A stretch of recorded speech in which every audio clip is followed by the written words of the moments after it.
frente a una comunidad. Por allí también tenemos una pregunta, Álvaro. Simplemente en el foro, pues, no tengo una pregunta, simplemente son una serie, dos reflexiones que tú mencionabas en tu discurso. El primero es, y teniendo en cuenta las preguntas y a lo que hemos venido, lo primero que tenemos que tener en cuenta es no conocemos territorio. Entonces tú hablabas de territorialidad, tú hablabas de ese tipo de territorio y no lo conocemos.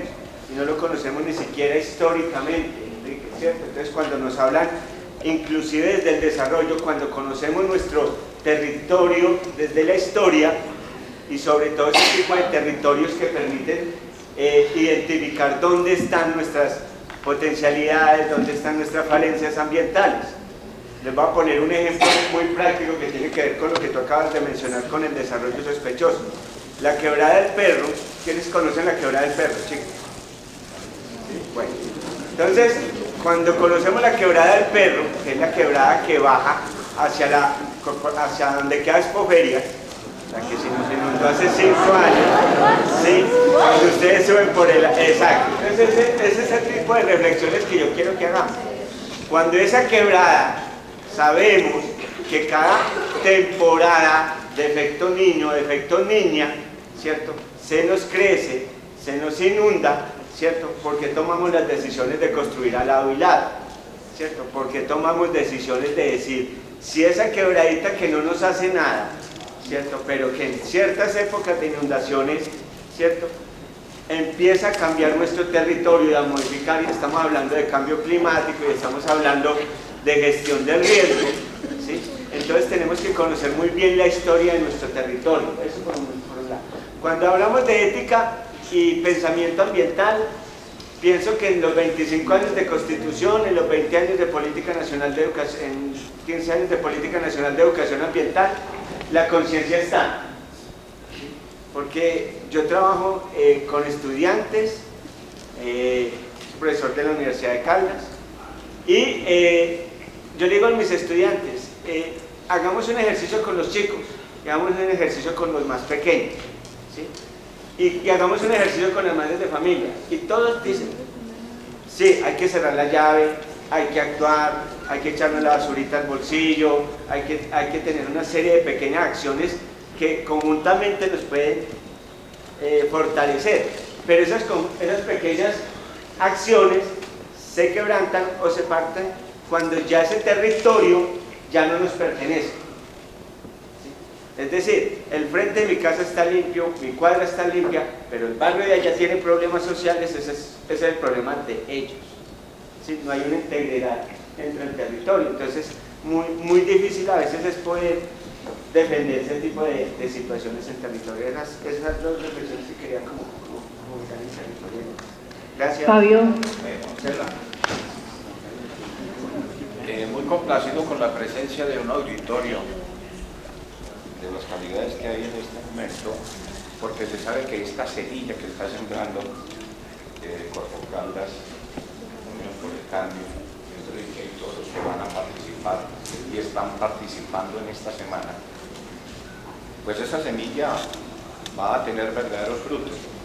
Pero yo lo que quisiera pedirle a Enrique es que él, que tiene tan buen conocimiento de la participación ciudadana dentro de la Constitución del 91, ¿qué mecanismo le recomiendan a estos jóvenes para que dentro de su presentación habla de que sean críticos y actuantes, cómo se organizan, cómo buscar dentro de los resquicios de la Constitución la manera de organizarse dentro de esa participación ciudadana para actuar y tratar de solucionar problemas del cambio climático? ¿Cómo organizarse? Ustedes tienen en los colegios un personaje que se llama personero estudiantil. Esos personeros estudiantiles son los que tienen que tomar la batuta de la defensa no solamente de un colegio, de una institución, sino que estos muchachos tienen que enfrentar una gran tarea constitucional de esmaciar mucho los derechos de la Constitución colombiana y del desarrollo legislativo para no solamente enfrentar la defensa de los estudiantes o de la institución educativa, también tienen que ampliarse frente al barrio, frente al entorno que tienen. ¿Por qué razones? Porque el reto de ustedes como estudiantes es que tienen que asumir la política de este país. Por eso ese PRAES, esa nueva legislación del PRAES o el desarrollo de los PRAES, habla de un estudiante crítico, deliberativo, pensante, libre, para una nueva cultura ambiental. Si ese es el objetivo, la visión y la misión de esa legislación del nuevo PRAES, ahí es donde está el meollo del asunto. ¿Por qué? Ustedes pueden ver, supongamos que las organizaciones de los barrios, las juntas de acción comunal, están en manos de puras personas que ya tienen demasiada edad, tienen demasiado recorrido. Entonces, ustedes como estudiantes tienen que asumir un colectivo juvenil, un colectivo de estudiantes frente al barrio, es decir, meterse en esas organizaciones, formar los comités para que esa misma juventud pueda reemplazar y pueda transformar y refundar las organizaciones sociales. Precisamente el COMPES comunitario dice eso, de que toda junta de acción comunal debe tener un comité ambiental. ¿Por qué no? Y ese sería un reto, que los estudiantes conformen ese comité ambiental en las juntas de acción comunal y harían un gran papel frente a las organizaciones sociales. Lo otro es que hay una nueva legislación de participación ciudadana, en donde prácticamente los consejos de participación ciudadana están insistiendo en tener a la juventud, los estudiantes y las organizaciones ambientalistas como motores primordiales de la defensa del patrimonio natural. Pero yo aquí haría un énfasis en una cosa: estas cuestiones sin cultura no nos sirven. Es decir, uno de los ingredientes básicos que tiene que ver el medio ambiente para poder tener una conciencia integral territorial es la cultura. Si no hay un proceso cultural dentro de una organización social o dentro de un territorio, es muy difícil lograr la defensa de un patrimonio natural, porque todo territorio tiene una historia, y esa historia es la que hay que defender, reconstruir o refundar, de acuerdo a las circunstancias en que esté el panorama de ordenamiento territorial de cada comuna y de cada corregimiento. Es decir, esto es un reto primero de saber pensar para saber vivir, y esas condiciones son sine qua non para poder enfrentar todos estos procesos de una nueva dinámica en la educación ambiental. Entonces yo creo que ustedes son los que tienen que asumir en sus grupos, en sus colegios, formar comités ambientalistas, formar grupos que tengan que ver con la dinámica social y no decir que van a suplantar las otras organizaciones, pero sí hacer como grupos juveniles ambientales frente a cada territorio, frente a cada barrio, cada comuna y cada vereda. A mí me parece que esa debe ser una nueva dinámica de participación, pero hay una cuestión que se llama participación efectiva, porque nosotros nada nos ganamos con que, acuérdense que el PRAES tenía una condición bastante barata, por decirlo así. Casi todo PRAES era manejo una basurita. Entonces era manejando una basurita en un colegio, pero no tenían como un proceso de conciencia ambiental amplio y suficiente para enfrentar los retos. Uno se pone a pensar, supongamos esto, Ari, ¿quién está defendiendo Río Blanco? ¿Ya? Hay escuelas defendiendo y colegios defendiendo Río Blanco, incluso universidades, muy poquita gente defendiendo el patrimonio hídrico, que es la base fundamental de este territorio Cumanday. Ahora, ¿de dónde sale el territorio Cumanday? Todo eso hay que entenderlo, por eso le digo que cultura sin medio ambiente difícilmente puede ser propicio para que tengamos una conciencia integral ambiental. Yo quisiera, algunas personas que aquí, lo que yo estoy diciendo aquí está en este libro que estoy publicando hoy y que ya algunas personas se lo he entregado, y con mucho gusto, porque también hay otro conferencista. Yo estoy dispuesto a ir a los colegios a enseñar este libro que estoy publicando hoy, y ese sería el otro reto también. Y yo por estas cosas en absoluto no cobro, porque soy un enamorado de esta temática. Escuchamos dos preguntas más, las resolvemos y ya pasamos al receso. ¿Listo? Entonces, tiene la palabra. Pertenezco a un grupo colectivo llamado Pacto Cumanday, que somos diferentes profesionales en diferentes áreas, en donde justamente estamos trabajando por la defensa del territorio de Cumanday, y entre una de ellas es la defensa del territorio de Río Grande. Bueno, yo tengo varios aportes en realidad. El primero es recogerme con las inquietudes de Enrique cuando habla de una formación ambiental, pero pienso que para darle seriedad a este contorno, desde la legislación y desde la ley de educación debe darse como una obligatoriedad, dado que este es un país que somos el banco biogenético más grande del mundo. Ningún país contiene tanta reserva genética como nosotros, tanta biodiversidad. Entonces, en un país como este debería ser una obligatoriedad desde la legislación de educación.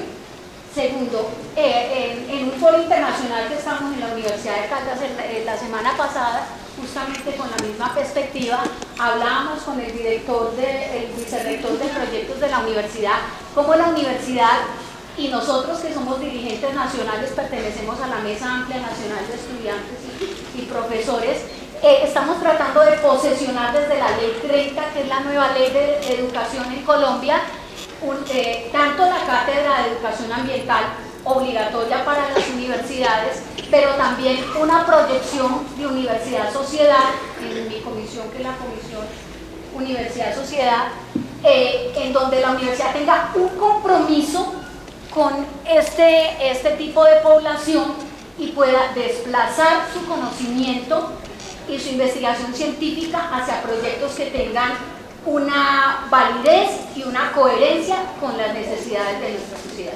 Entonces pienso que la universidad pública y las universidades privadas, porque la Mesa Amplia Nacional también pertenece a la universidad privada, tiene que empezar a generar una serie de proyectos de investigación y también tesis de grado en donde la puesta en parada sea en las cátedras, en las carreras tales como las de ustedes, que son ingeniería ambiental, agronomía y etcétera, tengan unos proyectos que se perfilen en este entorno. Pienso que también este concepto debe ser introducido en la parte de la industria, de la empresa privada, pero en la parte de la industria como tal. Que estos foros también deberíamos mirar cómo podemos posesionarlos en la parte de la industria, cómo sensibilizar la parte de la industria, dado que la industria es uno de los principales contaminantes.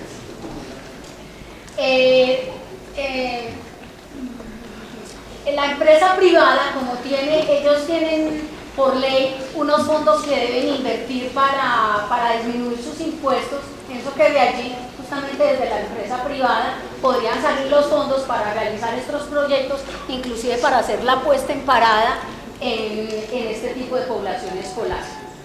Tú hablabas de ecología humana y creo que ese concepto inclusive debería ser posesionado desde nuestras profesiones, que son la medicina, desde la enfermería y etcétera, y desde las carreras afines con este perfil, porque nosotros de alguna manera en nuestros consultores, pues yo lo hago, pero no sé qué tanto mis colegas vamos empezando a introducir ese concepto de ecología humana, que tiene que ver todo con la educación, desde el vientre inclusive, en donde se define el 70% de lo que un ser humano va a ser posteriormente.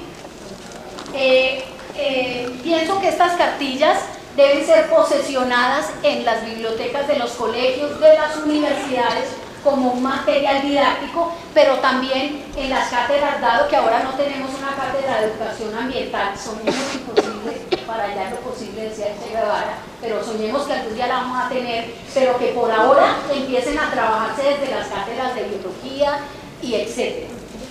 El 9 es lo que hablabas tú de las juntas de acción comunal. Entonces, pienso que esas juntas de acción comunal, al igual que las cátedras de educación ambiental y lo posterior, deben tener unas prácticas de campo.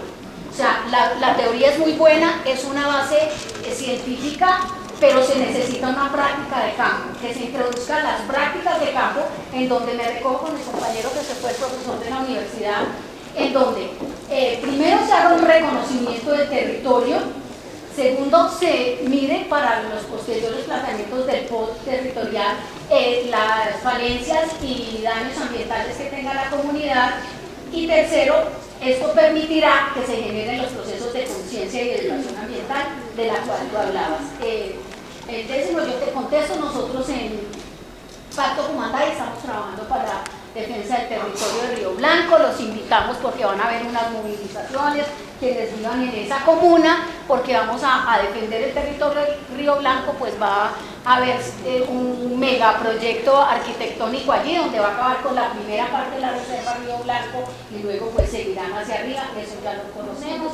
Y 11 paso, invitarlos a un proceso que la Universidad de Caldas tiene que se llama Ecovida, en agosto 26 va a realizarse. Allí tenemos alrededor de 200 agricultores campesinos que trabajan en prácticas agrícolas de protección del medio ambiente, donde van a encontrar productos que no son contaminados y donde van a recibir muy buena formación ambiental también. Ojalá los colegios vayan, están invitados.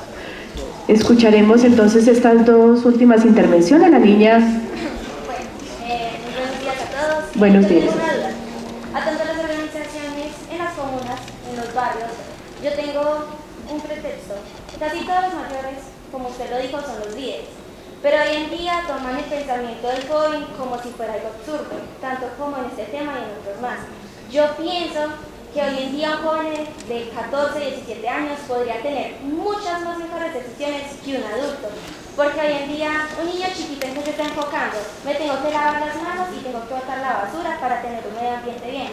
Pero nunca más adelante están viendo el daño que hasta propias, ¿cómo lo digo? El daño que estamos ocasionando. O sea, un niño chiquito de 5 años puede decir, yo para salvar el planeta voy a sembrar un árbol, y eso es verdad. Digamos, en mi colegio sembramos árboles, ¿hace cuánto? Hace un mes más o menos. Y yo pienso que el comité ambiental de colegio está muy bien formado, porque toman los pensamientos de los estudiantes. Y yo pienso que se deberían hacer en todos los colegios, porque digamos, yo puedo ir a la acción comunal de mi barrio, yo puedo decir, vamos a hacer esto, esto y esto para mejorar el cambio en el medio ambiente del barrio. Y ellos pueden decir, no, porque soy menor de edad y porque no toman mis pensamientos. ¿Usted qué piensa respecto a eso? Precisamente ese es el reto que le está dando el PRAES, que es lo que más me gusta de este desarrollo legislativo educativo, es que el PRAES está hablando de un estudiante pensante. Entonces usted está hablando como un estudiante pensante frente al reto de una ignorancia invencible, que es la que hemos tenido siempre en las tradiciones. Personas que han asumido un liderazgo pero no tienen conocimiento de nada. Cuando usted les dice, yo quiero participar aquí, lo primero que hacen ellos es rechazarlo, porque ellos tienen un liderazgo prácticamente egoísta frente a unas situaciones de carácter político. ¿Qué le quiero decir con esto? Que hay que ecologizar la política.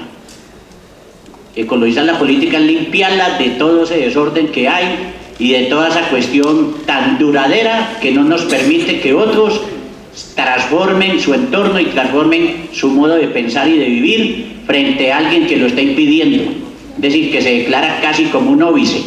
Entonces, por eso hay muchas organizaciones de adultos, de personas adultas, que impiden que un joven o que un estudiante esté ahí, porque ellos saben de que no son capaces a veces de resolver el problema que le plantea un joven o un niño, pero también es que ellos consideran de que lo consideran un enemigo, porque ven que esa persona es inquieta, que está pensando, que está obrando frente a un territorio.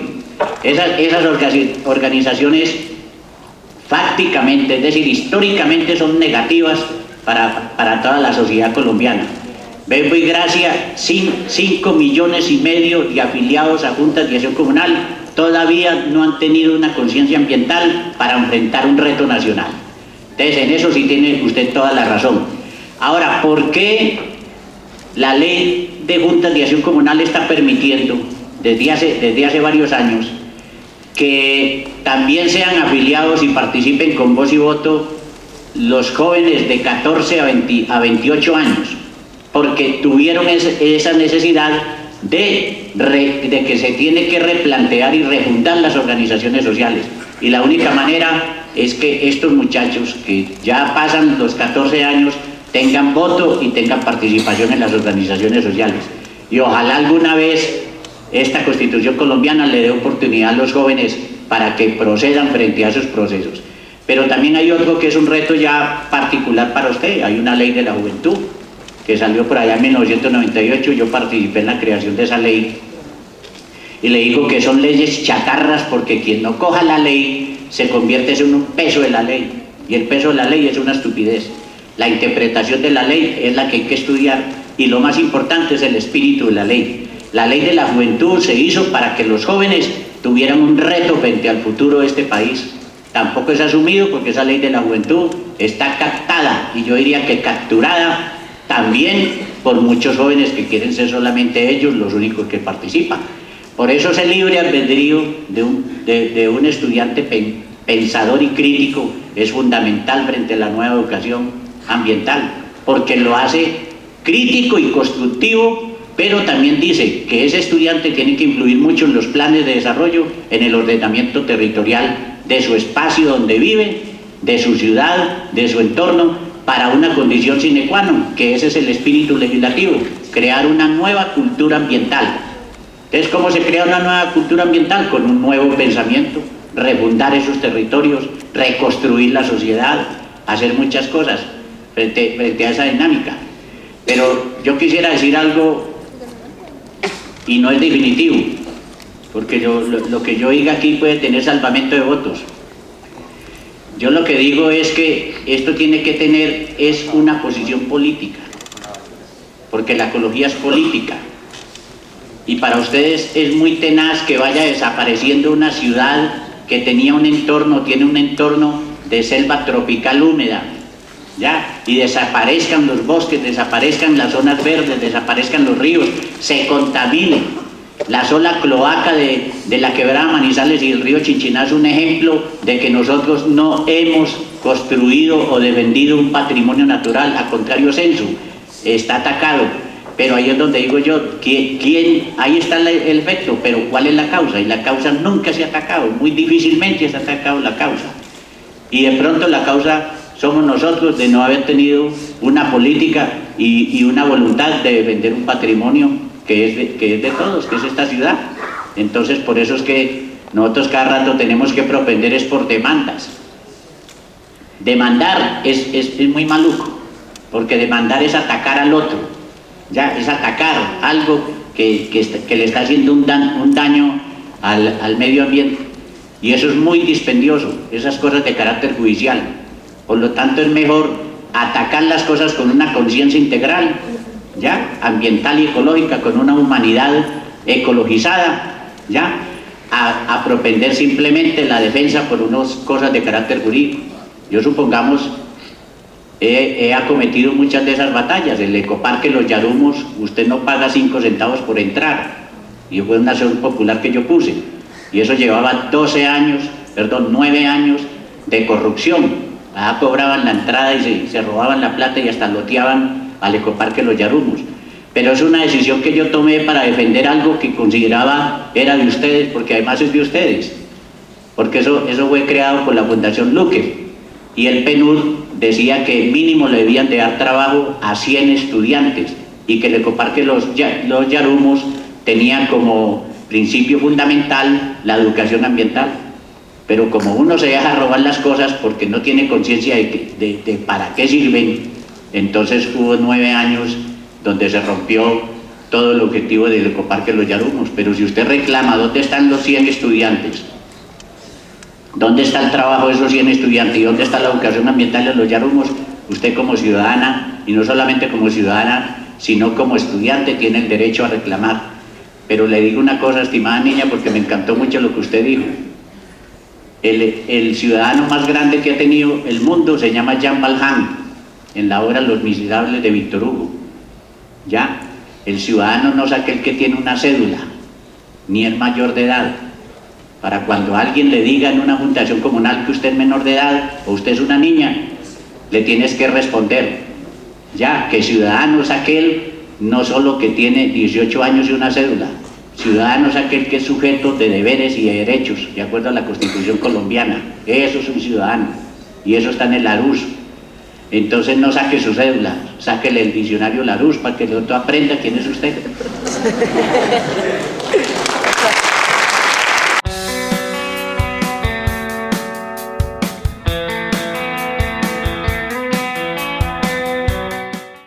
Fue fundador y director de La Hora del Cuento en la Fundación Pombo de Manizales en 1987, fundador y director del grupo de teatro Café y Caviar en 1989, director de La Hora del Cuento en la Biblioteca Pública Municipal de Pereira en 1997, fundador y director de la revista literaria greca De Tinta en 1999, dramaturgo y actor invitado del grupo Teatro Azul de Armenia desde 2002.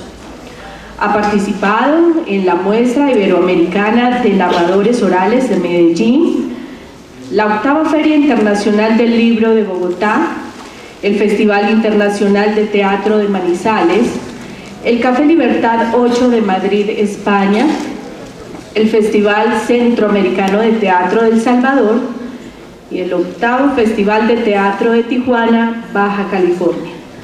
Ahora sí, Flaco, díganos, Pereira, Manizales o Armenia. Quiero agradecer a la Fundación Unidos por el Cambio por esta invitación tan gentil que me han hecho para expresar los puntos de vista que yo tengo a veces cuando no estoy en mis cabales,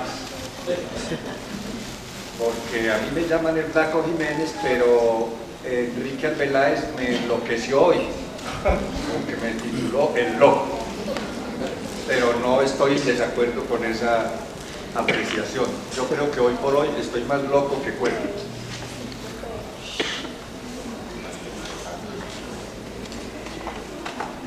Esta mañana ha sido muy agradable.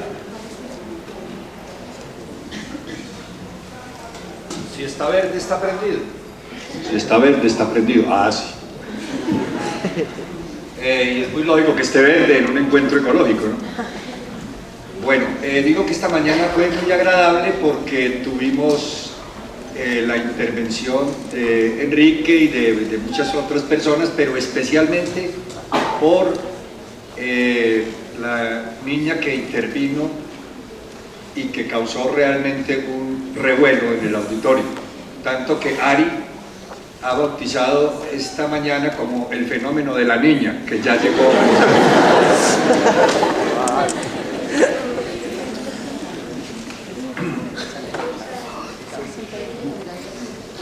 Cuando me dijeron que había que luchar por la defensa del medio ambiente, lo primero que pensé fue: ¿y por qué no luchamos por el ambiente entero?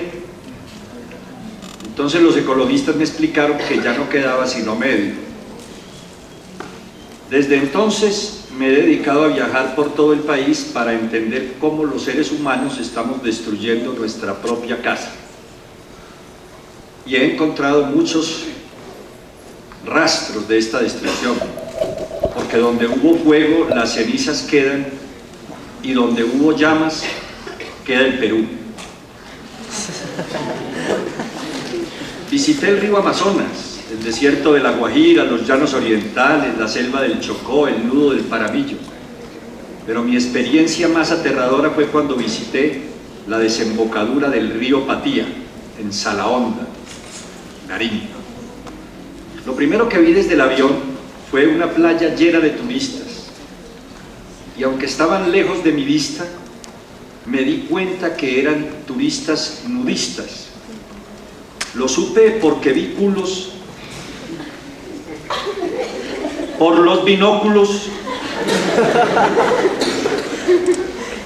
y vi que aquellos turistas, sin ningún recato y sin ninguna vergüenza, estaban tirando en la playa. Estaban tirando latas de cerveza, paquetes de papitas, botellas de plástico y toda la basura que llevaron de la ciudad. Al día siguiente madrugué a la playa y vi miles de cangrejos. Claro que ellos bebieron primero, porque tienen los ojos encima de la cabeza, y se escaparon a sus huecos caminando como bailarinas de ballet. Los cangrejos son animales muy bien educados, son los únicos que comen con cubiertos y comen de todo. Esa mañana precisamente se estaban comiendo unos roscones que el día anterior les dejaron los turistas en cuclillas. La playa estaba húmeda todavía, porque el mar la había visitado por la noche. El mar es un seductor muy atrevido. Empieza besándole los pies a la playa y luego se le echa encima y jadea sobre ella, yendo y viniendo, hasta que la deja llena de espuma. A la hora que yo llegué ya al mar, le había bajado la marea y se había ido a buscar sardinas, el viejo verde. Pero dejó la arena tan mojada que mis pies se hundían en ella, dejando huellas profundas, número 43. En el mar vi un grupo de delfines que pasaron cabalgando las olas como surfistas, mientras que 4 pelícanos flotaban muy tranquilos, sin moverse del puesto. Los pelícanos no se desesperan buscando comida. Para ellos el mar es una sopa de pescado. Les basta meter su cucharán al agua y tienen el almuerzo asegurado. Me puse entonces la careta y no vi sino meros róbalos. No vi sino meros, róbalos, merluzas, pargos y carpas. ¿Para qué carpas debajo del agua? Vi 2 tiburoncitos chiquitos con su mamá. ¿Y cómo supe que era la mamá?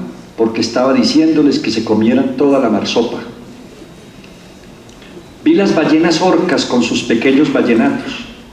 Las llaman ballenas asesinas, lo cual es mentira. Las ballenas son pacíficas, aman con locura a sus crías y les cantan hermosas canciones. Se vuelven asesinas, sí, cuando algún turista borracho, imitando a Diomedes Díaz, se acerca con la intención de tocarles uno de sus vallenatos.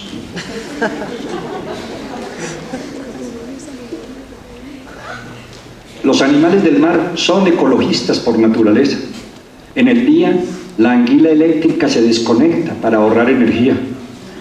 Y por la noche, el último que se acuesta apaga las focas. Vi también un barco en el horizonte. Los camarones que se duermen se los lleva ese barco. Y también se lleva a los delfines que mueren asfixiados en sus redes. Era un barco extranjero, de los muchos que, violando nuestras 200 millas, estaba arrasando el lecho marino, destruyendo los corales y dejando sin trabajo a los pescadores artesanales. Incluso las gaviotas, que siempre fueron trabajadoras y honradas, se han vuelto indignas y ahora mendigan las sobras del desayuno a unos indiferentes marineros rubios. Desde la playa les grité a esos marineros: respeten las 200 millas, así como nosotros respetamos las 200 suyas. Pero no me hicieron caso y se quedaron allí hasta que cogieron el último pez, que por ser el último era lógicamente el delfín. Buscando la vida salvaje más intensa, la selva virgen, me metí hacia adentro por la desembocadura del río Patía. Como les dije, a mí me gusta explorar y he llegado a lugares donde la mano del hombre nunca ha puesto el pie. Pero la selva del Pacífico ya no es virgen. También ha sido atropellada, talada e incendiada por las grandes compañías ávidas de ganancias. La primera sorpresa en la selva fue un ruido insoportable, producido por loras, cacatúas, papagayos, guacamayas y guacharacas. Luego me di cuenta de que además de guacharacas también sonaban cajas y acordeones. Era un radio de pilas a todo volumen. Los seres humanos han contaminado todo, hasta la dieta de los animales está contaminada. ¿Cómo es eso de que la iguana tomaba café y que la lora quiere cacao? Y no me explico cómo el perico, teniendo un hueco debajo del pico, pueda comer. No puede ser. A la orilla del río Patía vi un espectáculo que me dejó boquiabierto. Como boquiabierto estaba el caimán, que a la orilla, acompañado de su hembra, la Caiwoman, estaban reposando.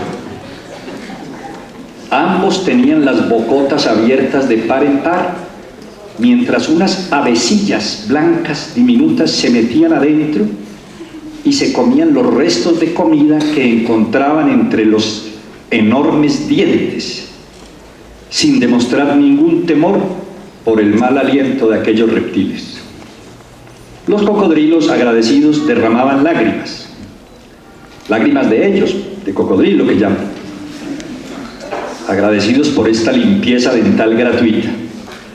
Eso es convivir, pensé para mí mismo, y eso nos enseña que los hombres no deben dominar la tierra y a todas sus criaturas, como predica la Biblia de los neoliberales, sino convivir con la tierra. Aunque la palabra convivir ya no me gusta desde que un político empezó a utilizarla para hacer todo lo contrario. A medida que me internaba en la manigua, sentí la paz y la armonía de la naturaleza y empecé a sentir que flotaba por encima de los árboles y empecé a ver mariposas en tecnicolor como Fito Páez. Algunas de esas mariposas llevaban sobre sus alas tigres de Bengala como guardaespaldas. Creo que fue a causa de unos hongos que comí esa mañana. Claro que en la selva, todo hay que decirlo, también hay animales peligrosos para el hombre. Y el más peligroso, el más sanguinario de todos, es el zancudo. Me picó tan cruelmente un zancudo y me chupó tanta sangre que después no pudo levantar el vuelo cuando quiso escapar. Quedó tan lleno que se tuvo que ir caminando para la casa. Lo pude haber matado fácilmente, pero me contuve porque soy un ecologista y soy respetuoso de la vida animal. Y además ese zancudo ya era prácticamente de mi familia, sangre de mi sangre.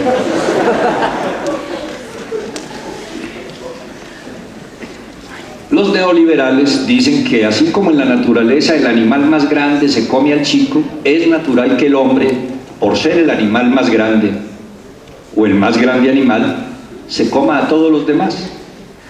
Pero yo pregunto, ¿al hombre quién se lo come?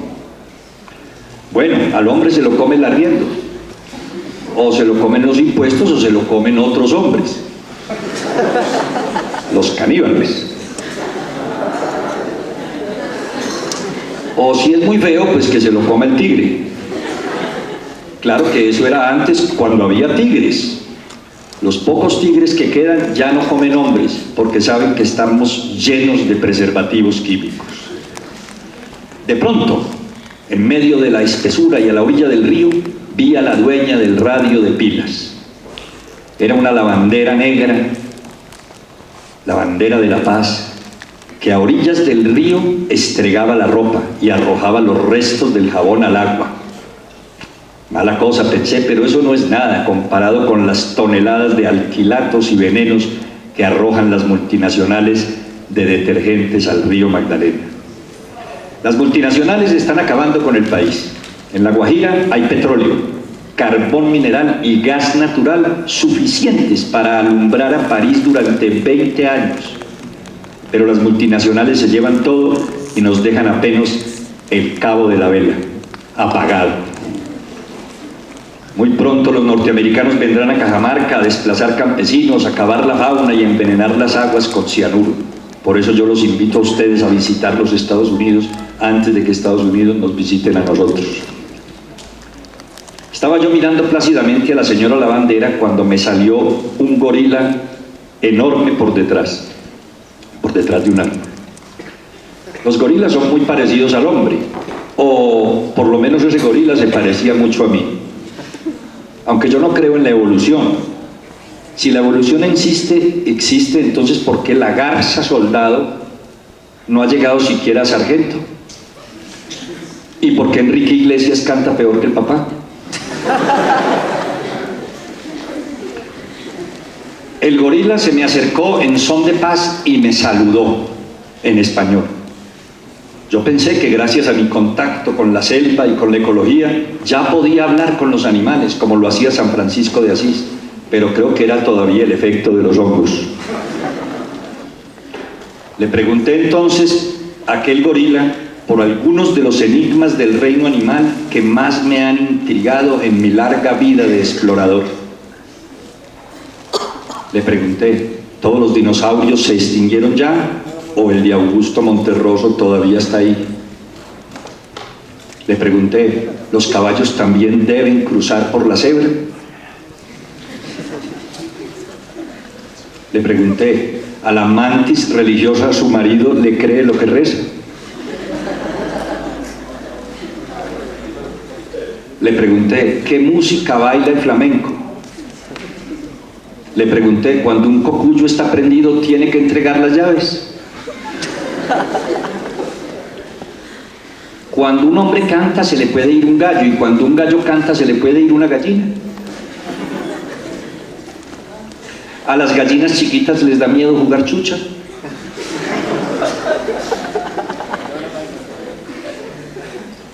Si encuentro el unicornio azul, ¿lo dejo libre o se lo devuelvo a Silvio? Las cigarras que quieren entrar a cantar al coro deben dejar el cigarro. Para mi sorpresa, el gorila contestó todas mis preguntas en perfecto español y luego me pidió que yo le respondiera una sola pregunta que él tenía con relación al género humano.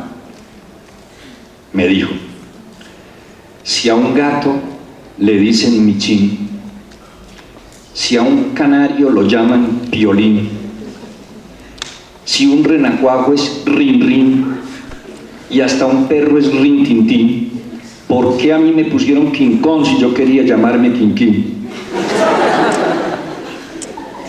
Ya le iba a pedir al gorila que me acompañara a este foro para que ustedes le respondieran la pregunta, pero en ese momento me desperté y tuve que venirme solo. Muchas gracias, muy amable. A continuación, escucharemos a la doctora Marixa Torres Carrasco. Ella es licenciada en Ciencias de la Educación con especialidad en Biología de la Universidad Distrital Francisco José de Caldas. Magíster en Ciencias Naturales Aplicadas con orientación especial en Didáctica de la Biología y el Ambiente de la Universidad Católica de Lovaina. Candidata a doctora en Ciencias del Ambiente con énfasis en Educación Ambiental. Tesis de doctorado, la apropiación de la Política Nacional de Educación Ambiental en el contexto de una política pública. El caso colombiano, los IDEA, Proyecto de Acción Local.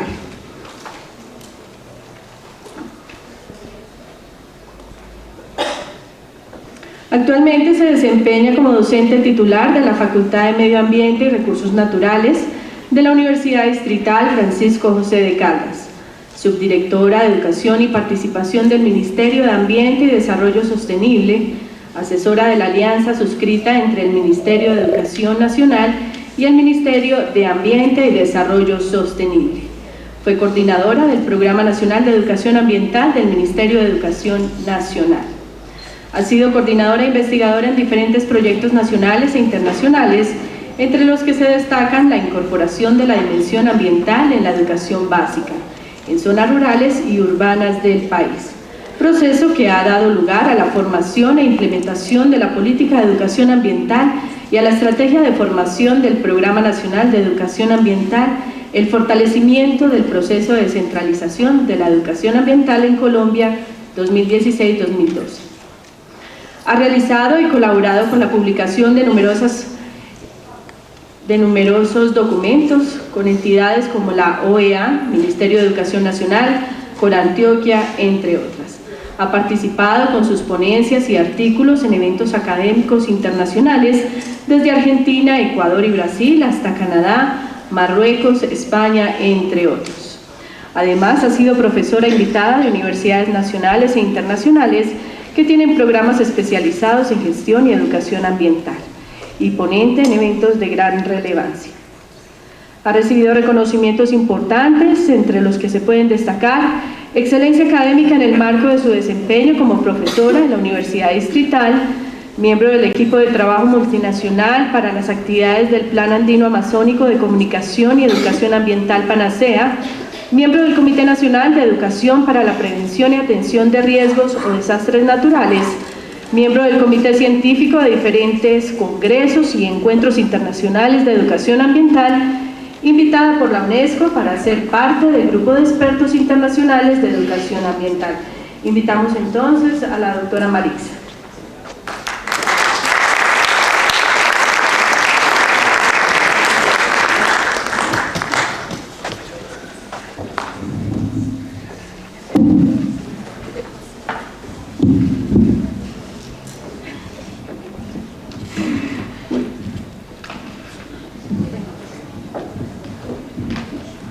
Bueno, buenos días. Muy larga esa hoja de vida, no crean mucho que seguramente es un recorrido bastante largo también, pero lo más importante quizá es lo que yo tenga como experiencia para conversar con ustedes. Creo que más que todos los títulos y la experiencia que de pronto muestra la hoja de vida en la educación formal, es la experiencia de haber recorrido este país y de haber tenido la posibilidad de entrar en contacto con la gente maravillosa de todas las regiones de este país, haber visitado los rincones menos sospechados de este país, en los cuales encontré experiencias que son inimaginables, que eran inimaginables para la historia de cada uno de los momentos que he vivido en el proceso de construcción de la Política Nacional de Educación Ambiental. Creo que esa es la gran riqueza, creo que esa es la gran experiencia,